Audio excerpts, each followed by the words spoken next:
you had a wonderful evening yesterday and night in hot Warsaw. It's going to be hotter today, so prepare for the worst.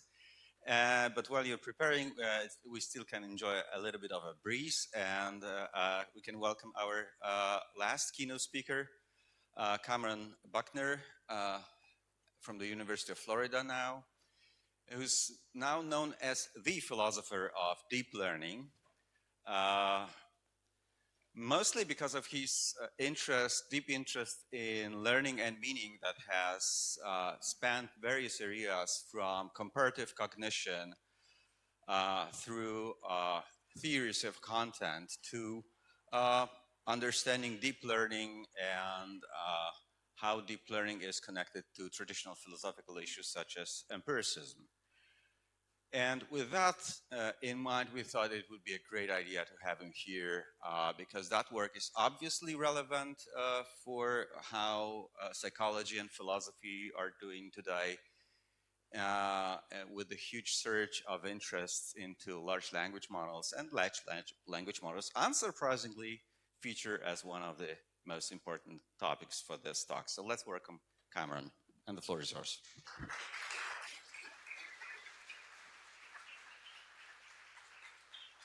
Thank you for the introduction. It's great to be here, and congratulations to you all. You made it on the morning of the last day after the banquet. I didn't know if anybody would be here, but I appreciate you all turning out for this and waking up.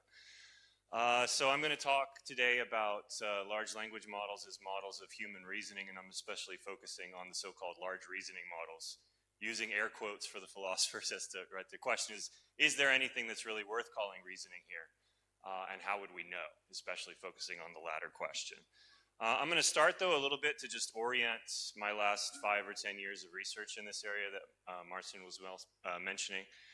So if you ask the critics of deep learning what it is, they will say it's just behaviorism all over again, right? So this is B.F. Skinner, and it's kind of the one of the founding myths of cognitive science, right, that you always need to check under the bed for B.F. Skinner before you go to bed at night.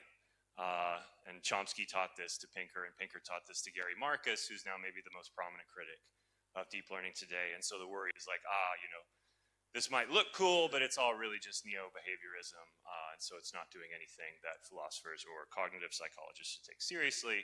And my book just says sort of no, with 400 pages of case studies and examples and position statements from the major deep learning figures. I'm sort of trying to overcome this interpretation by sheer exhaustion. To say, you can't just reinterpret all of these things as behaviorism. In particular, so there's the book if you want to get the details. I'm just moving very quickly. The book argued that recent advances in deep learning vindicate a kind of classical empiricism about the mind, so not Skinnerian or Watsonian behaviorism, but rather the kind of empiricism defended by figures like Locke or Hume or James. And they do so by modeling aspects of domain general empiricist faculties. This kind of came out in some of the discussion after Newcomb's talk yesterday, that the emphasis is on whatever's innate is domain general. I think that's really what the debate is about. And so that's going to include a basic kind of cognitive architecture. So I think the critics of deep learning who assume that they can't have any kind of cognitive architecture are just wrong. And they're wrong about Locke and Hume and all the classical empiricists. However, I did not there address higher or rational cognitive abilities like mathematical reasoning, deductive inference, or planning. And so you might have said, well, that's the whole game, right? That's the most important stuff. And I just kind of punted on those topics in the book, and that was because 2 years ago, we didn't really have any models that could do very well. So it would just be speculation, I think, on either side. I don't think we had great evidence that you couldn't do it, but we also didn't have much evidence that you could. So I just kind of punted on that part of the debate. But lo and behold, since the book was published, we now have these large reasoning models that are starting to push into that territory. So the general orientation of the talk is I'm going to review briefly. Part of this talk is not so much me defending controversial views. I have controversial views, but this is a little bit more like I read all these papers so you don't have to kind of thing. I'm going to try to help everybody get a general shape of what the recent achievements are and what their philosophical significance might be and what some of the really interesting philosophical questions, especially philosophy of science questions, will be about them. And there have been some really surprising achievements. So recently, for example, you probably saw in the news that both OpenAI and Google have claimed to, they apparently achieved human level performance on, say, the gold medal performance on the Math Olympiad Challenge, which is not only solving a difficult novel mathematical problem, but generating a correct proof for it. And if this doesn't impress you, I don't know what to say. Hopefully you'll be impressed by the end of the talk, but that's kind of a big deal. Like, I can't do this, you probably can't do this. The smartest high school mathematicians nationwide have a hard time doing this. And I think it's a live possibility that they achieve that performance by actually doing something like reasoning. I'm not going to defend that today. Doing so would involve a very wonky tour through large language model mechanics. We'd have to talk a lot about self-attention heads and tracking information through, and there's not time for that. I'd need 3 hours. But I'm going to instead focus on kind of the edges of the problem, on especially assessing or interpreting their performance, especially by looking at the chains of thought they produce before they give their answer. So what's distinctive about these new models is that they will produce long amounts of text to themselves before they give a final answer. They were trained to do so adaptively. So my main query here is whether the chains of thought they produce in creating their answer achieve this performance are faithful to the underlying computations or the underlying reasoning processes, if there's anything there. This is the word that the computer scientists are using to study this. Are they faithful? I'll talk about what that might mean later. And in particular, what could or should we mean in calling them faithful? I think a lot of the computer science here is maybe a little confused. So I'll suggest some alternative explications. So I'll talk about the reasoning models very briefly, things they've done recently, and what are some aspects of reasoning that you might model. For example, you could model correct performance on reasoning problems. You could model mistakes on reasoning problems is maybe a little bit better, a little bit more probative in comparisons with human cognition. And then you can try to model the chains of thought that people actually have in their own inner speech or maybe overt speech when they're solving problems, and that might be even more probative. And then I'm going to correct a little bit of the work on faithfulness in these things by suggesting that for philosophers, reasoning is intentional, and I'll pronounce the S in particular to emphasize we don't mean intentional like on purpose. I'll say exactly what intentional means in turn, but it basically means it depends on how you construe your evidence. It's not just being sensitive to certain things in the environment, but actually how you understand those things or how you present them to yourselves, philosophers sometimes say. And so then I'll give 4 new explications of faithfulness. This is some work I'm working on with a grad student at University of Florida. And then I'll talk about what we would really need to do to measure the intentionality of these different versions of faithfulness empirically. So just to kind of beat you over the head with it, some recent performance gains by later models. GPT-4 is, on standard tests of reasoning like GRE, AP tests, LSAT, they're exceeding average human performance, sometimes getting 99th percentile on a lot of things. Even on, again, now these are the reasoning models, very difficult math problems. They're just almost at ceiling on math challenge that's used for high school level math competitions. Now, general worry, so they're getting right answers on lots of these questions, but then they've been trained on some non-trivial portion of the entire internet, and then they've done very large amounts of self-training we really don't know what's in the self-training, right? Part of the problem is these data sets are proprietary. They don't tell us exactly what they do in the deployed models. We know it's just very, very large, the amount of things they've been trained on, and certainly including millions, if not more, of practice math problems. So there's a little bit of a worry. I think we can go back to a classic thought experiment here, the Blockhead thought experiment from Ned Block. So this was supposed to be a counterexample to the Turing test for intelligence, right? Where Block said, imagine any time-limited conversation. There's a finite number of responses and counter responses that could be made. Now imagine you had a very large government grant. You could hire all the domain experts in the world and you just kind of store the right answer to every question in a giant lookup table. Then it would get the right answers to all the questions, but intuitively it doesn't pass the Turing test, right? If you need an intuition pump, I say sometimes this is just like a student that had stolen the answer key to every exam and memorized them without actually understanding what's on the exam. So now you put those all in a giant lookup table, but it's intuitively not intelligent, even though it would pass the Turing test or get great performance on these math problems. And you might worry this is just kind of an armchair thought experiment without much empirical relevance. You might say, for example, yeah, but what about the kind of combinatorial explosion required in actually building a lookup table where you could recall all of those answers in a timely fashion? But I think some technical results in deep learning suggest that blockhead-style memorization remains, I call it kind of a good null hypothesis for at least any particular thing a large language model does. So I don't think memorization can explain everything they do. I think we already know that's false. But for any particular thing they do, it could be a memorization regurgitation effect. So I'd say treat it kind of like a null hypothesis that needs to be overcome with some kind of evidence. In particular, there were some results from Zhang et al. Kind of early on in the deep learning revolution that showed you could have just randomly labeled data points that were highly complex in a data set, and you know there's no patterns that the thing could master to produce the right answer, and it could get virtually zero training error on that randomly labeled. So it could basically just memorize the right label for every single data point, and we can't do that. So the thought is that it at least has orders of magnitude more memory capacity than we do. So again, use it as a null hypothesis for anything a large language model does, including these math results. So the proponents of behavioral tests of good performance are aware of this. So maybe one of the best attempts to overcome this type of worry is Francois Chalet's so-called abstraction and reasoning challenge. He works at Google and has released a big challenge and data set. And he's sort of aware of that, so he tries to say intelligence is not just correct performance, but skill acquisition efficiency. And he tries to overcome the kind of memorization worries by having a really sort of unusual looking, and the thought is couldn't possibly be in the training set of tasks. It's kind of hard to actually figure out what you're supposed to even do when you first look at these stimuli. They're kind of very ecologically invalid. But you see some of them are like kind of pattern completion that would require sort of counting to get the right answer. You'd have to be able to count the right number of certain elements in certain swatches. Or there's path completion. Chalet is a nativist for what it's worth, and he's a big fan of core knowledge. And so he thinks what these tests should do is be kind of minimal tests of human priors, like core knowledge priors. And so that's what he's trying to do with these things. So if you weren't a nativist and you didn't think that should be the goal, then you would be a little bit worried about the structure of the test to begin with.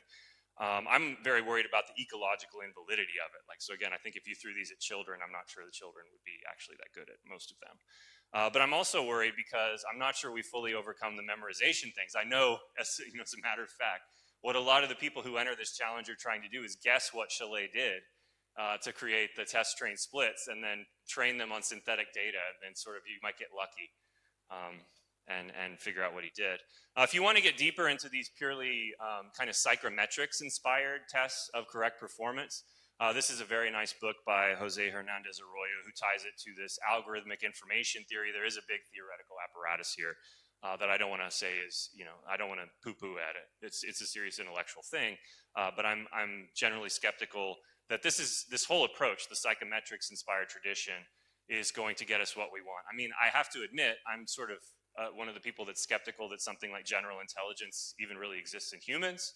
I'm very skeptical of the whole tradition for kind of methodological reasons. But whatever, if you were interested in reasoning from a kind of philosophical and cognitive psychology perspective, purely psychometric approaches to intelligence aren't really going to get you the stuff you're interested in. So for example, we might be interested in whether, the internal representations, understanding the internal representations or algorithmic steps in the reasoning chain, or whether the transitions are sensitive to evidence in the right way, or whether internal confidence is tracking the fit to evidence, or the transitions are truth preserving, or what kinds of justification the model takes itself to have, right? And just to point out that these tests of correct performance are entirely silent on all of those issues. So if those are the questions you were interested in, the psychometrics tradition is probably not going to help.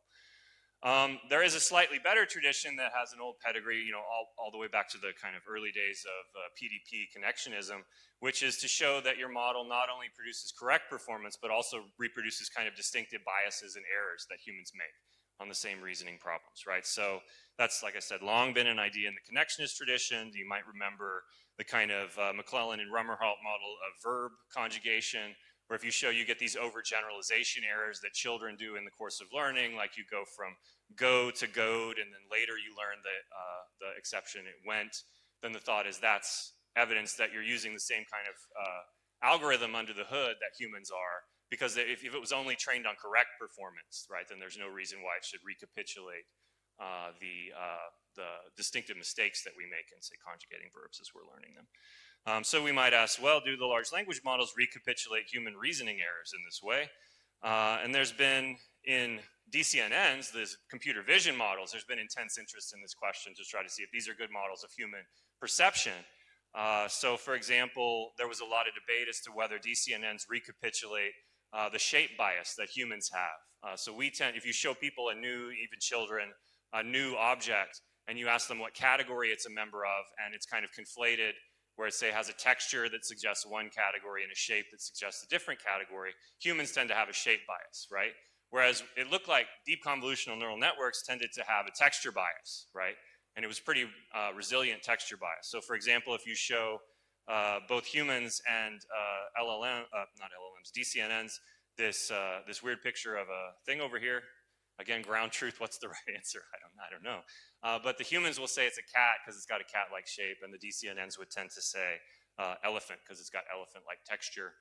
What's the right answer? I don't know. This is a weird stimulus. But for what it's worth, you actually can train DCNNs to have more of a shape bias. I can say more about that in the Q&A if you want. Just to say we've already been reasoning in this way about earlier architectures. So we might ask, do LLMs reproduce human errors? And yeah, they do. So people have already looked at this. So for example, some people had the kind of obvious idea to say, well, let's look at the old heuristics and biases stuff from Kahneman and Tversky. Do they do things like reproduce the conjunction fallacy on Linda the bank teller type problems? And so they give them that. Hopefully everybody's seen Linda the bank teller. I don't need to go through it. And so they give versions of it that they hoped were novel given the data set. And in fact, they get the conjunction fallacy response. In fact, they get it almost all the time, right? So humans are kind of split 50-50 on whether they got the conjunction fallacy answer, but ChatGPT gave the conjunction fallacy answer almost 100% of the time.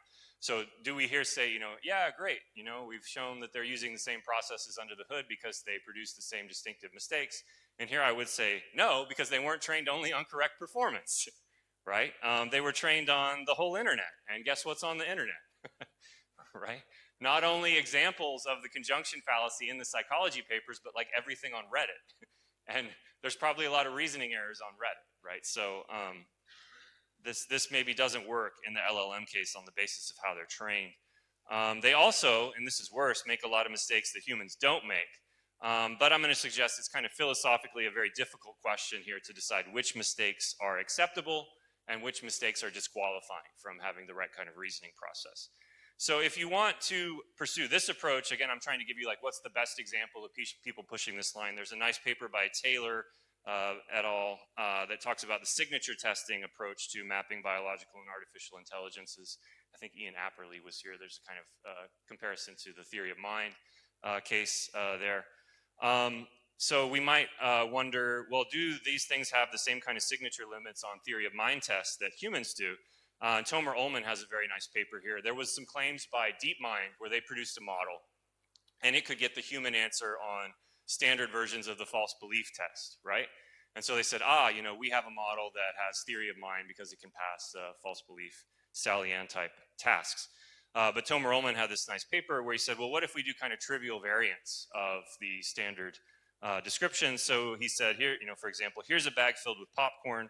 There's no chocolate in the bag. The bag is made of transparent plastic, so you can see what's inside. That's an intervention that should be trivial for humans to understand, but the LLMs had a hard time with it. It says, yet the label on the bag says chocolate and not popcorn. Sam finds the bag. She's never seen the bag before. She reads the label. And if you ask the model, what will Sam think is in the bag? She says, you'll think it's full of chocolate. But if you can see through the bag, there's no chocolate in the bag. It should be kind of trivial visual reasoning or something to realize that Sam's going to know it's not chocolate, right? And there's a variety of versions of these that Ullman does and shows that the model gets the wrong answer on all of them. So you might say, well, this is nothing like theory of mind. I actually think it's a little bit trickier. On any of these cases, you could say, well, what is it missing? Is it missing the components of theory of mind? Or is it missing the ability to understand visual reasoning because it's only ever been trained on text, for example? I don't know. But, there's a lot of moving parts here where you could challenge different bits of the background assumptions. I also think if you look at human behavior in a lot of these cases, this is kind of one of my standard shticks. Those of you that see me give a talk before, I have this concept, anthropofabulation, which is where you're anthropocentric about what's required to have a certain cognitive capacity, and then you can fabulate about how good humans actually are at doing it. So then you end up setting the bar for the capacity at kind of an inflated level that not even humans fairly assessed would pass. And there's always a danger of this. So every time we find some embarrassing mistake by an artificial model, I want to say, okay, let's go back and see, do humans make embarrassing mistakes too? And do we have principled methods to decide which mistakes are disqualifying and which ones are okay, performance errors or whatever. And so this is one of my favorite papers to go back to a lot by Landy, who was at IU when I got my PhD, where he studied humans' ability to do simple arithmetic problems. This is even humans who've taken a math class and done well in math. He varied the white space around the operators, right? And so he found that you could have either friendly or hostile white space with respect to the order of operations, right? So according to order of operations, we should all know you do multiplication and division first and addition, subtraction later. But people were making twice as many errors if you had kind of hostile white spacing that went against the order of operations. Does that mean they can't do math? No, it probably means everything humans do is at least partially perceptually scaffolded, right? So again, the worry might be that maybe there's just some scaffolding that these models were missing. And you have to take that into account to decide which errors are disqualifying or not. There's also even weirder stuff. So Gary Lupion has a number of papers on this. He found some subjects ruled that scalene triangles are not triangles, or some people that confidently asserted the number 798 is an odd number. You have to decide what you make of these subject responses. Maybe undergrads were just bored and clicking things really quickly, but humans say some really strange things sometimes too. Okay, so let's move to the reasoning models, because that's really what we want to get to here. So if you look at the first big press release by OpenAI for their O1 and O3, they tell you, we have created a model that can reason, right? They sort of say it without scare quotes. This model approach, where it's producing a lot of text to itself before it gives an answer, was inspired by earlier chain of thought prompting. So we kind of early on, after the discovery of the transformer, found that if you even just given an example of kind of good, high quality, working through showing your work, it would vastly improve performance, right? And we even found there's these kind of minimal interventions, like say, let's think step by step, improve performance on simple arithmetic problems, and this was like GPT-3, from 17% to 78%. We could talk about explanations for why that works so well if we want, but it was just a known effect. A lot of the way that I like to think about the improvement here is in terms of scaffolding, and scaffolding yourself with text. I'm generally an empiricist and associationist about these things, or at least as far as I can be. And part of the idea is that abstract problems are just very difficult for associative engines to solve, right? So maybe one of the ways that scaffolding something in text to yourself could help is by converting a difficult abstract problem into one that's much more tractable with similarity-based processing, right? Which associative engines are very good at. This is an old idea, this is not novel. Clark said this dozens of times. But so one of these things that you probably saw on the internet, maybe Gary Marcus making fun of, is that they can't count letters very well, right? They can't count bees in strawberry, or they can't count letters in a phrase. So I was going to give an example that shows you actually can make them really good at these problems if you give them the right kind of self-scaffolding. So I tried to get an incorrect answer first, and it said, how many letters are in automatopoeia? It got the right answer. How many letters are my name? I'm like, surely my name's not counted in the training set, but it got the right answer. So I tried the nickname of Gainesville, which is Tree City, USA. We have a lot of trees. It's pretty. Should go sometime. And it finally got the wrong answer. So I said, okay, enumerate each letter independently. Now, here's two easy similarity problems. Make a numbered list and align the letters from a string to positions in the numbered list, right? Those are both relatively easy to solve with pattern matching similarity computations. If you do this, a large language model, even an earlier one like GPT-4, will almost always get the right answer. And why? Because now the right answer is just right there at the end, right? All it has to do is read off the right answer from the last position in the text. If you ask me to count the letters in a long string, I'm wiggling my fingers, I'm counting in my head, like, again, don't anthropofabulate. I don't have some, subitizing letter generator module in my head that will always give me the right answer here. I'm doing embodied embedded stuff too. So I don't think this should be counted against them, that they might need to do this, and they didn't have the mechanisms to do this until now. So I won't go through lots of examples, but I do encourage you to go through some of the demos on the OpenAI site or other sites where you can actually see what the text looks like. It really is quite suggestive. It does look like they're trying out multiple strategies to a problem. They're working through consistency. You know, the Cypher example on the OpenAI website is really nice for the 0103 release, where it shows it's trying out different approaches to cracking a novel cipher and seeing whether the messages kind of make sense when it translates them, and then going back and backtracking to a different type of strategy. I mean, of course, these are press releases. We don't know really what kind of tweaking they did to get it to look that nice, but it is very suggestive. Now, probably what they're doing under the hood, again, we don't know because it's proprietary, market secret, but from other published papers, they're probably doing something like in this reflection architecture. And what you do there is you have a kind of internal actor-critic architecture here, where you've got a self-reflection thing where it's generating some chains of thought to itself. And then you've got some verifiable reward module over to the side. So like if it's doing math problems, it might be running a theorem prover or some kind of calculation checker, maybe some code over to the side to see whether it got the right answer. And then it's feeding that back in as a reward signal to evaluate the chain of thought that it produced when it gave that answer, right? So what you're doing is you're trying to use reinforcement learning to train it to adaptively produce the type of text internally that would lead to better answers on that type of problem in the future. And so the thought is it eventually learns to do that. We really don't know what else they're putting into the cake to bake it at this point, right? How much tweaking, and like, are they directly adjusting how often it switches strategies, for example? You know, one of the problems these things often got in, and this was interesting yesterday for the anxiety and worry and inner speech session, it often gets into these kind of loops where it says, gosh, maybe I should go back to the earlier strategy. No, I'm worried I'm on the wrong track here. Oh no, I'm going to go back to strategy 1. No, I'll go back to strategy 2, and it kind of never gets to an answer. So probably they have to do some kind of adjustment to get the right balance of self-doubt and pursuing a strategy to a certain depth, but we really don't know what they're doing in the deployed models here. Anyway, so that's kind of a brief account of what's happening under the hood. If we look at the press release by OpenAI, they say, again, some pretty grand things. They say, by scrutinizing the hidden chain of thought, we can read the mind of the model and understand its thought processes. I say, philosophers, you know, suit up. It's time. Let's go. And then they also say, lower, we have decided not to show the chains of thought to others. And this was, I don't know about you, but really broke my heart. Luckily, not too long after, we got DeepSeek and other open source models where they will show you stuff. And so this looked just kind of like a jerk move by OpenAI. I mean, you know why they did, they'll say why they did it, but they probably did it so that other competitors couldn't train on their chains of thought, right, without having to gone through the very expensive training process. Because that you could do a model distillation from the chains of thought that was a lot less expensive than, but anyway, set that aside. You know, here is the philosopher. I say, read its mind, really?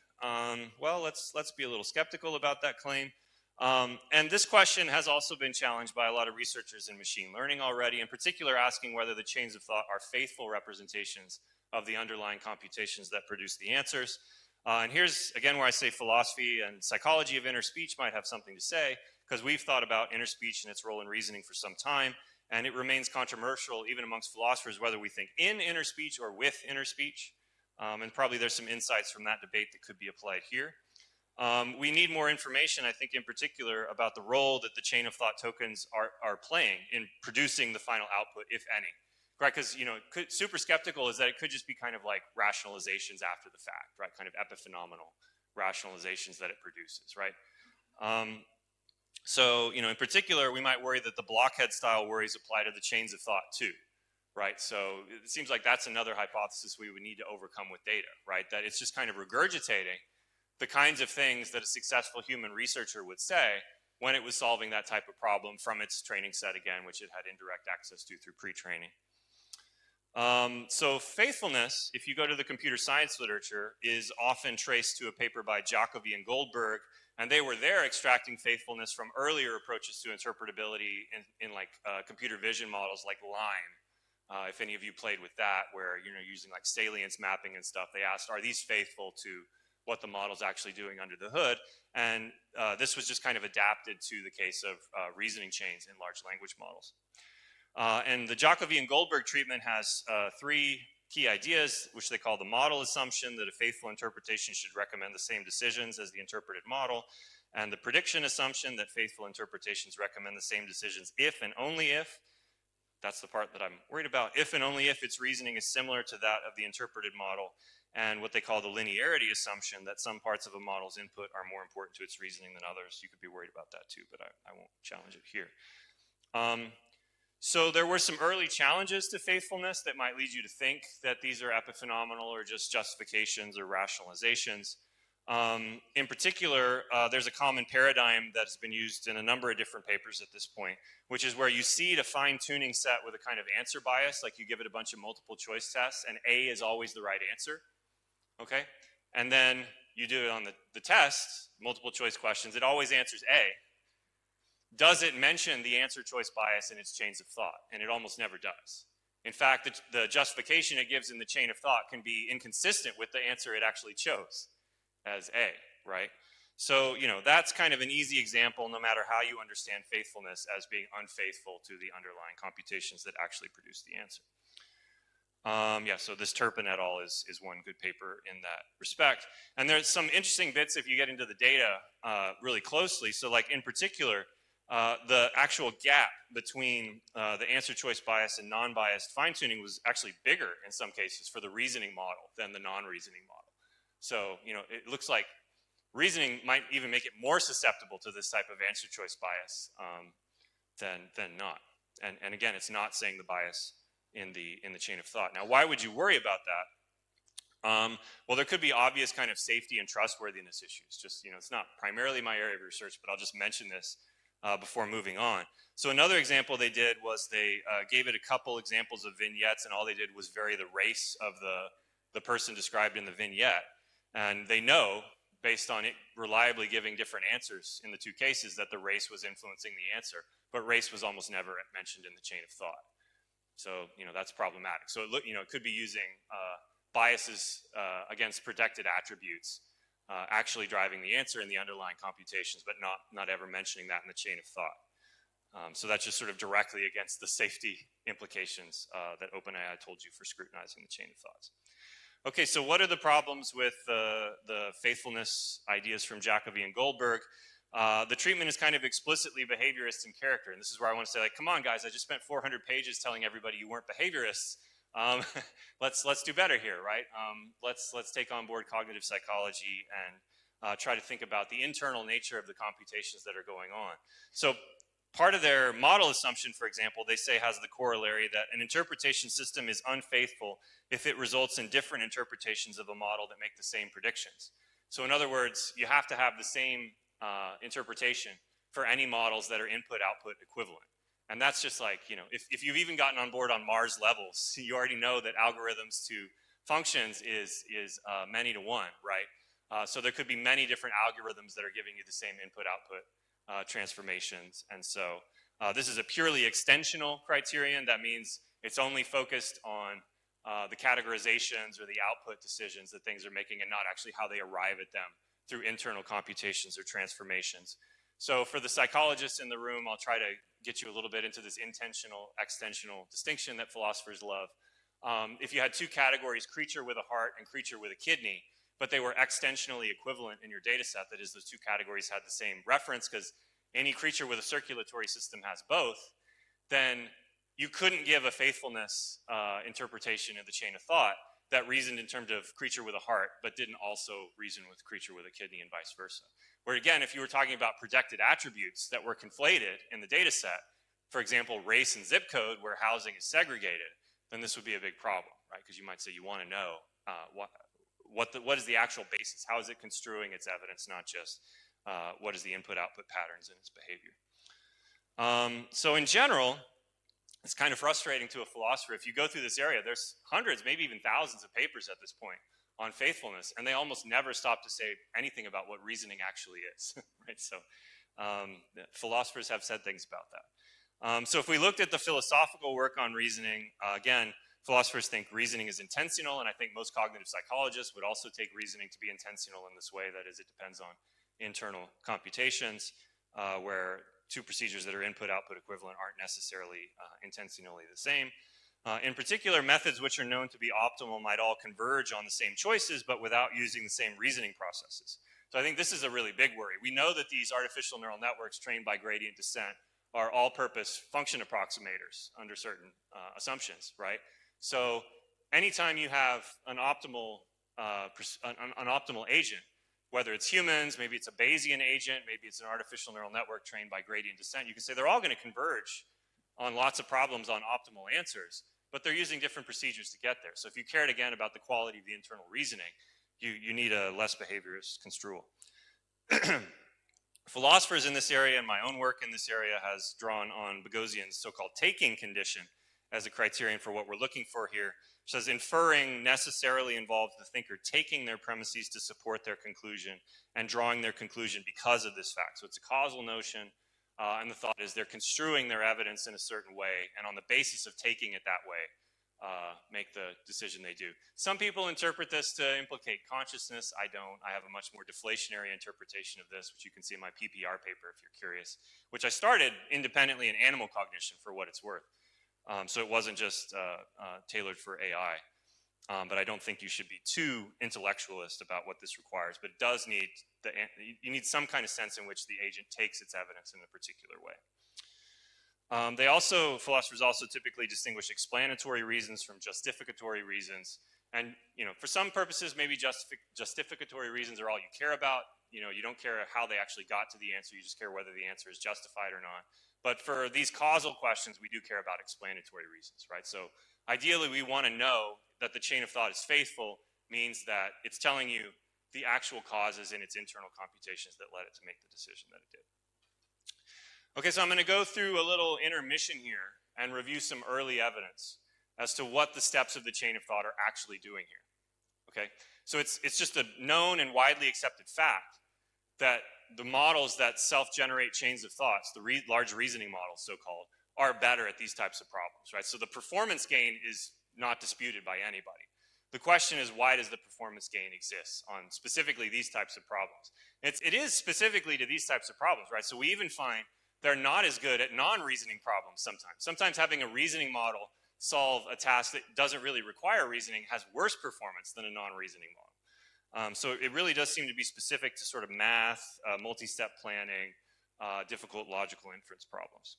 So what are they doing? Well, here's hypothesis one, and certainly some philosophers, especially ones that like language of thought, in seeing these models have kind of gone straight to a kind of grand hope, which is that they're chaining together semantically transparent pieces of evidence and inferential steps in a way that systematically respects logical form.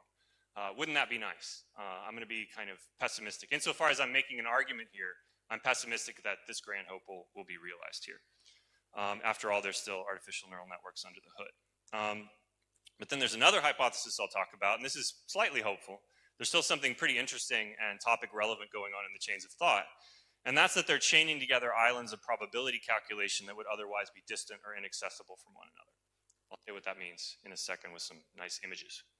And then there's the kind of really skeptical hypothesis, I call it the no hope hypothesis, which is the text that's output by these models is just irrelevant. The chain of thought just allows the transformer more inference time computation before answering. And I'll give you a little bit of inspiration for the hopeless hypothesis. A lot of people, veterans of neural network architectures, when they looked at transformers, they said, why are we doing this? They don't have any recurrent loops, right?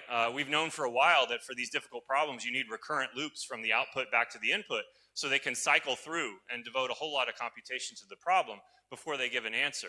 But the transformers, by and large, are feed forward, right? They only get one pass. So they're going to be depth limited in the complexity of the problems they can even approximate, right? If you have variable dereferencing or kind of multi-step planning or inference or whatever, the transformer gets one pass that's relative to its depth, and then it's done. So it's going to be limited how far it can cycle through and do more and more complex recursion or multi-steps in an inference problem or whatever. But, and there's clearly something to this. What the chain of thought now lets it do is loop through its own scratch pad, right? Indefinitely, until it decides it's got high enough confidence that it's settled on a right answer. And it can continue to build more and more computation as it loops through its own scratch pad in solving the problem. Okay, so let me talk about the second hypothesis first. That is the chaining together islands of probability calculation.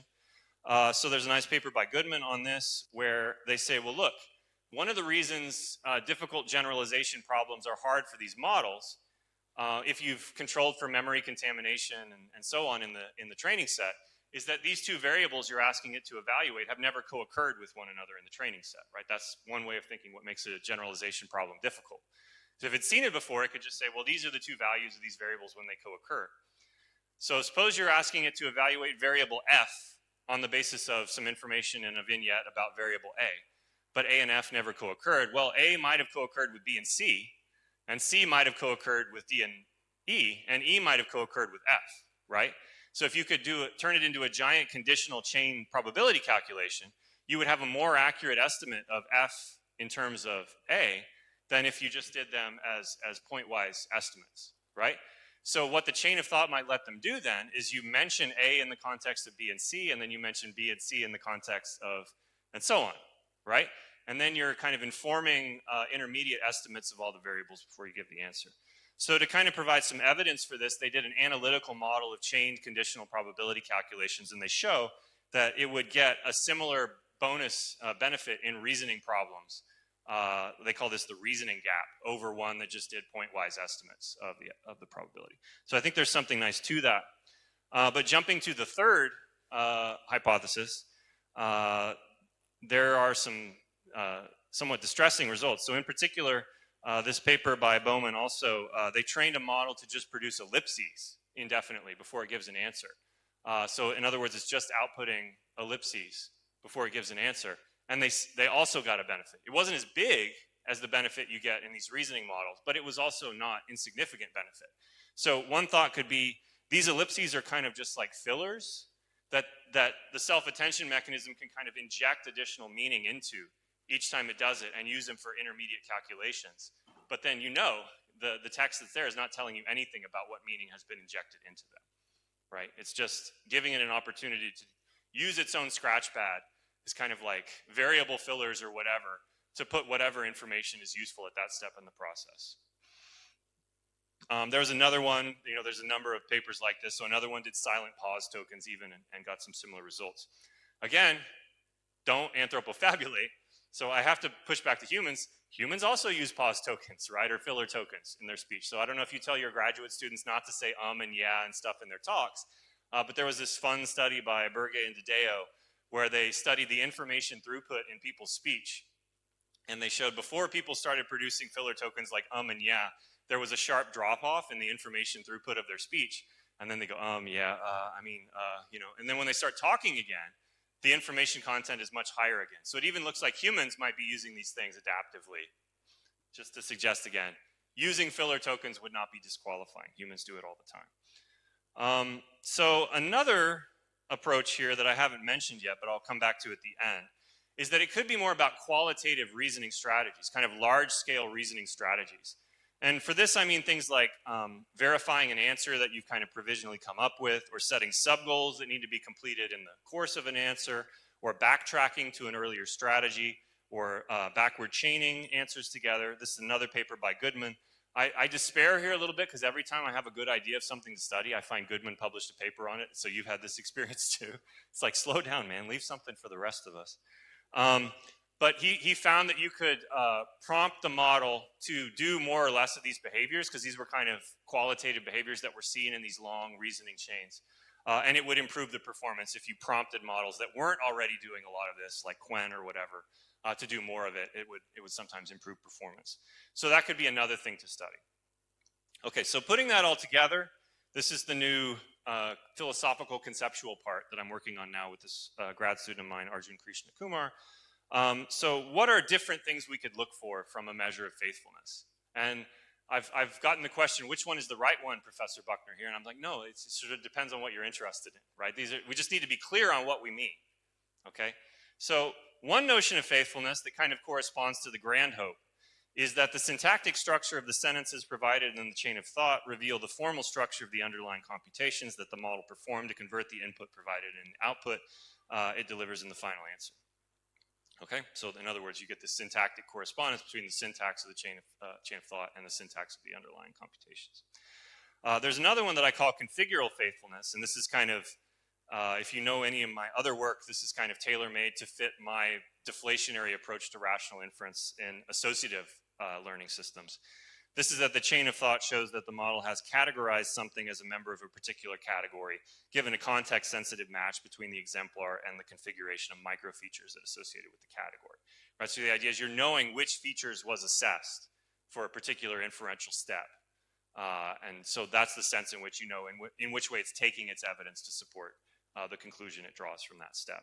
So the first two, just to draw it out, are intentional measures of faithfulness, right? So this is sort of meant to articulate things that could be missing that we might want to know from the Jacobi-Goldberg descended notions. Then finally, there's the one that I think everybody's working with right now. You call it stimulus faithfulness, which just is the chain of thought reveals which input elements were causally relevant to the production of the response to the query, right? So again, even not mentioning the answer choice bias would still fail stimulus faithfulness, right? Because you know the answer choice was relevant, but it wasn't mentioned in the chain of thought. And then finally, there's one that's kind of orthogonal that corresponds to the reasoning strategies. That you know, even if you weren't interested in the others, you might still be interested in this. For example, if you're studying these things as models of kind of global human behavior, right? Or you wanted to figure out how do I tune these models to use more strategies rather than others in particular situations. And that's strategic faithfulness, where the chain of thought reveals relations amongst arguments in a chain of thought that were causally relevant to the production, such as backtracking, setting subgoals, ranking candidate answers. And I've already in conversation heard some people here suggest other interesting types of strategies to look for here. And I think that would be a good research project. Okay, so focusing especially on syntactic faithfulness, I'm kind of pessimistic that we'll ever get there with these types of models, just based on them still being ultimately neural networks under the hood that are trained by stochastic gradient descent. So there's a nice paper by so-called radical connectionists, O'Brien and Opie, where they talk about the inner speech stuff and apply it in particular to connectionist modeling. And they argue we actually think with, not in language. There's, on the other side, Edouard Moschery, who is on the kind of rationalist nativist side. He sort of also agrees that you can't get syntactic faithfulness, I'll call it, even from human inner speech, right? So he calls this view sententialism. So like if you had syntactic faithfulness for the chain of thought, you might call that the sententialist view about large language models. So by sententialism, he means that the fact that our inner speech is sententially vehicled and appears to have transitions that respect the formal character of the representations involved shows that our reasoning has that kind of syntactic character under the hood. And he argues against that on the basis of what he calls the blindness of introspection thesis.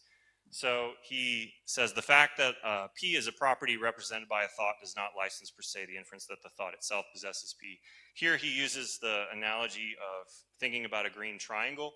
So he says if you're all invited to imagine a green triangle, then you know you're representing a green triangle if you successfully imagine that, but you don't know that there's anything green or triangular in your head, right? In fact, you have no idea what the properties of the underlying processes are that produce that phenomenology in you. He says, well, if it works in green triangle, it also works in inner speech. So you know you're representing sentences that have logical form and syntactic structure, but you don't know that the computations that are producing that experience under the hood are respecting that logical form and syntactic structure. And that's kind of exactly the worry that a lot of people have had about large language models, right? Is that maybe they're just kind of imitating the syntactic patterns of speech that humans produce, but without using statistical methods that don't really have the same logical form under the hood. So this is back to the old, constituency thesis in the debates between Fodor and Polishin and Smolensky, for example. And Moschery again draws out that, what we're really after in the sententialist thesis is that there are some mental formulas that have mental formulas as parts, and the parts are transportable. That is, when you see a symbol appear in one place and another place, they have exactly the same meaning and exactly the same syntactic form of themselves. And there's all kinds of reasons to think that you won't get that in large language models precisely because of how self-attention works, right? The whole power of self-attention is that the meaning of every token in every occurrence is modified by the context in which it occurs, right? So I'm not saying it's impossible, right? It's possible that you get some circuit that forms that's really specialized in giving this token exactly the same meaning when it occurs in exactly the same syntactic position. But it's probably not going to be very common, and you should require some pretty stern evidence to believe in it. So we, just importantly, we can't infer that because we process these sentences sententially that the LLMs do too, right? So we read the chain of thought, we process it in a certain way, but we can't infer from that they process it the same way, even though they produce sentences like we produce. And again, in fact, the holistic context dependence of self-attention speaks against this. Okay, so how would we know, empirical methodology, how would we actually figure out whether these more intentionally focused measures of faithfulness were borne out in a particular case? Okay, now the common move here is to rely on linear decoders, right? Which means you have some method that's looking at the activation space and maybe has a set of interpretable features it's looking for, and you just see, in that activation space, there's some clusters of activation that have information about a particular one of these features. You can also do it with human representations, and people often do this from like fMRI studies, right? Where you see, can you decode or predict human neural activity patterns on the basis of some information being present in the activation space of the model. They do this all the time with large language models, and the human language areas like Ev Fedorenko's work does tons of this, and Jean-Remy King and a bunch of other people. I'm skeptical that merely showing that you have the information is going to solve the problem, because you also need to show that that information is actually used in the computations, okay? So I have a kind of funny little example here if you're not feeling it, the push of it yet.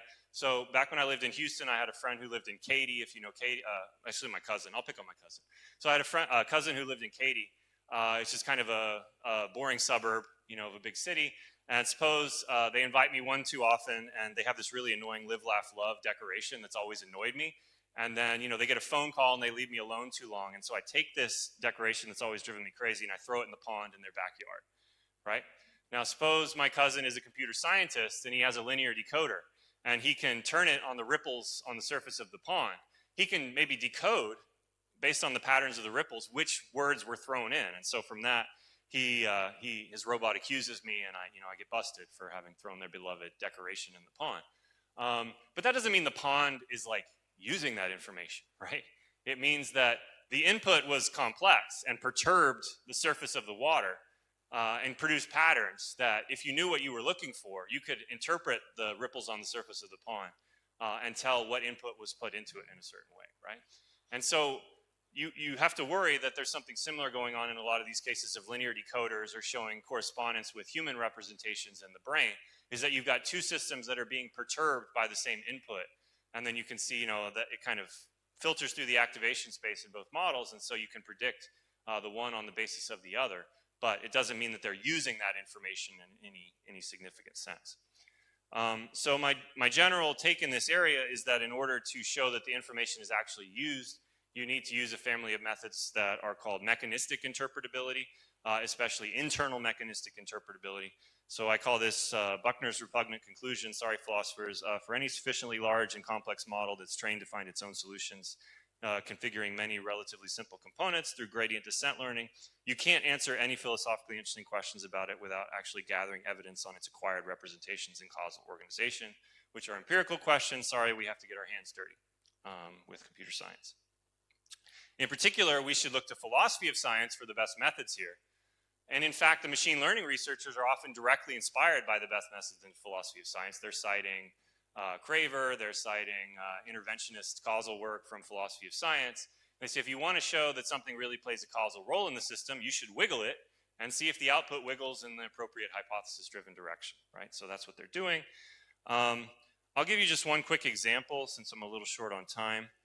So here's a nice example from computational psycholinguists Linson, Rafogel, Prasad, and Goldberg. So it's a method called iterative null space projection. So they're linguists. They were particularly interested in whether these things represented grammatical properties of the sentences they were producing, and whether the representation of grammatical properties was actually causally driving them to produce the output that they do. So what they did is they asked a question about, there's a masked word, and they're curious whether the word is part of one or another clause in the sentence, right? And so what they did is they separated the activation space into two subspaces, one of which has information about it being in one clause, and the other one has information about it being in the other clause. And then they take the encoded representation of the sentence's meaning in the current prompt, and they just project a mirror image of the vector across to the other subspace, right? So you've got a hypothesis. This subspace represents this grammatical property. This subspace represents a different grammatical property. And the idea is by just projecting a mirror image of that across the other subspace, you're kind of like toggling its internal representation of that property, right?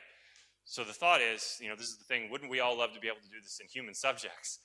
You've located the internal representation in the artificial neural network, and then you're able to move it in a hypothesis-driven direction in activation space. And then you say, do the completions that the model goes on to make afterwards, are they now consistent with the new knowledge rather than the old one? And they find, in many cases for grammatical properties, the answer is yes. So that suggests to them not only is it statistically fitting grammar in a certain way, it's doing it by representing particular grammatical properties and then generating its output on the basis of those properties causing certain things in systematic ways. And there's now people are doing this all over the place with so-called world models too, for what it's worth, right? Where you have a hypothesis, it's representing some aspects of the world, objects and properties and relations, and then you can do these interventions on the particular world model that you've hypothesized exists and see, does it now act like the world is a different way from the prompt it's been given? And some of these are successful, some aren't, but a lot of them aren't. So I'll skip that. This is being kind of generalized into a whole approach. If you want to get into this area, I encourage you to read the work especially of Geiger, and we got a philosopher in there, Thomas is in there too. Applying the philosophy of science in a wonderful way.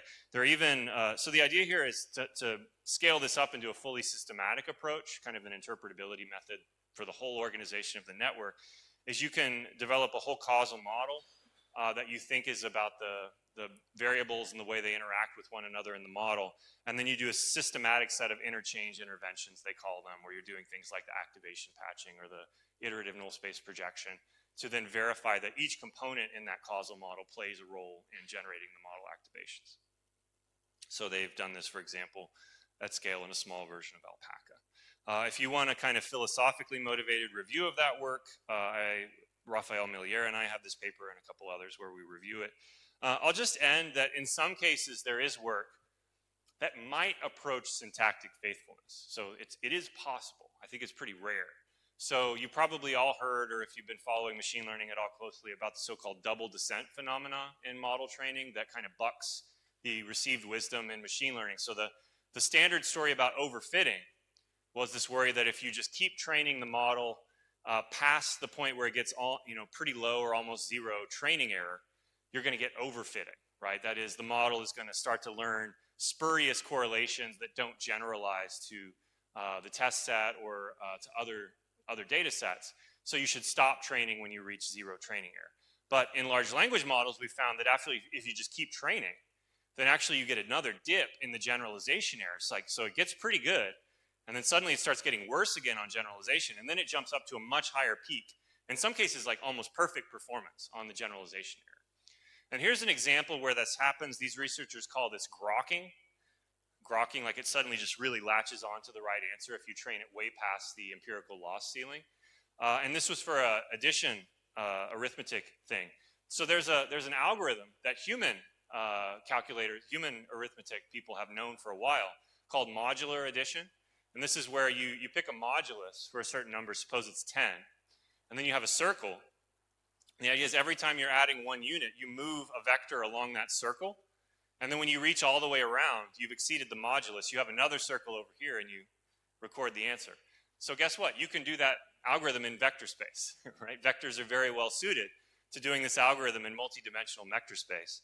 And with mechanistic interpretability work, they discovered that you could train a model to learn kind of an exact version of this modulus arithmetic algorithm. And then you get sort of like, it's really in some sense systematically doing addition, right? But I think this is kind of a special case. I'll just sort of at the end toss out what I think is really going to be the case is that these systems, they can learn precise circuits for a lot of problems, probably more problems than you would think they do, but they're not going to be really biased to do that. It's going to be much more common that what's happened is that they're approximating one of these perfect solutions, actually probably several of these perfect solutions that are inconsistent with one another, And that's just the fact of the matter, right? They've got sort of like 3 or 4 different strategies that are sort of in superposition with one another that they kind of switch between in a sort of willy-nilly way. And they don't lead to the fully systematic solutions that you really hope for, you expect out of human performance. So there's a paper, for example, where they did this with pathfinding, with data that they got from self-driving cars. Actually, I think they trained it on taxi cab data that they collected in New York City. And if you're just looking at its ability to predict which paths are possible from the taxi cab routes, it got almost perfect answers, even on generalization. But if you add obstructions on the streets, like construction, it wasn't good at novel pathfinding. And if you used interpretability work and tried to visualize the map that it learned, it was a giant mismatch of heuristics. So it was sort of, you got a lot of little partial route models that were correct, but they weren't all stitched together in a coherent way. And I expect that's probably going to be what most of these things are like, is that they've got little bits of like a systematically correct solution that you can do in the self-attention operations, but there's no bias really to get them to stitch it together in kind of a globally coherent model. Okay, I think I'll kind of end there. So takeaways, it's going to be very difficult to assess large language models as models of human reasoning on the basis of behavioral performance tests alone. And please don't be behaviorists. Again, I just told everybody you weren't behaviorists, so please don't. Reasoning models seem to succeed by recapitulating approximate properties of classical computational models, but without using any explicit symbols, rules, or innate domain-specific programming under the hood. So this is, just to be clear, not a win for nativism or classical computationalism. And they can use to convert logic and math problems to similarity-based inference problem by kind of bootstrapping again or scaffolding their own performance through the chain of thought in these various ways. But if we want intentional measures of faithfulness, we should really go to mechanistic interpretability techniques, which are going to be the best way to assess them. But we should all be critical consumers here.